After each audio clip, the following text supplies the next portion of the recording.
Cook with Comali season 5 வந்து பார்த்தீங்கன்னா ரொம்ப சீக்கிரமாகவே விஜய் டிவியில் ஆரம்பிக்க போகிறாங்க. ஸோ இதில் நிறையா மாற்றங்கள் நடக்க போகுதுங்க. ஸோ ஆரம்பத்தில் குக்கு வித் கோமாளி சீசன் 1லேருந்து சீசன் 4 வரைக்கும் இந்த நிகழ்ச்சியை வந்து பார்த்தீங்கன்னா யார் ப்ரொடியூஸ் பண்ணியிருந்தாங்க அப்படின்னு பார்த்தீங்கன்னா மீடியா மிஷன் அவங்க தான் வந்து பார்த்தீங்கன்னா இதை ப்ரொடியூஸ் பண்ணியிருப்பாங்க. ஆனால் சீசன் 5 வந்து பார்த்தீங்கன்னா மீடியா மிஷன் வந்து ப்ரொடியூஸ் பண்ணலைங்க.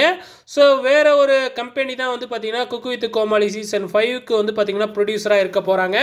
அது மட்டும் இல்லைங்க, இந்த ஷோவோட மெயின் பில்லர்ஸ் அப்படின்னா வந்து பார்த்தீங்கன்னா ஜட்ஜஸ் தான். ஸோ நம்ம செஃப் தாமு வெங்கடேஷ் பட் இவங்க 2 பேருமே வந்து பார்த்தீங்கன்னா ரொம்பவுமே சூப்பராக ஃபன் பண்ணுவாங்க. அதுவும் நமக்கு நல்லாவே தெரியும்.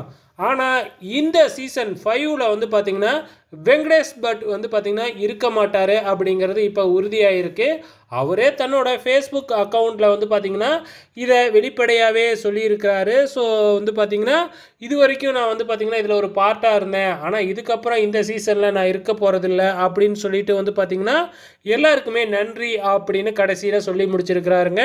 ஸோ எப்போ ஆரம்பிக்க போகிறாங்க, அப்போ வெங்கடேஷ் பட் இல்லை அப்படின்னா செஃப் தாமுவோட சேர்ந்து யார் வரப்போகிறாங்க அப்படிங்கிறத வெயிட் பண்ணி பார்க்கலாம்.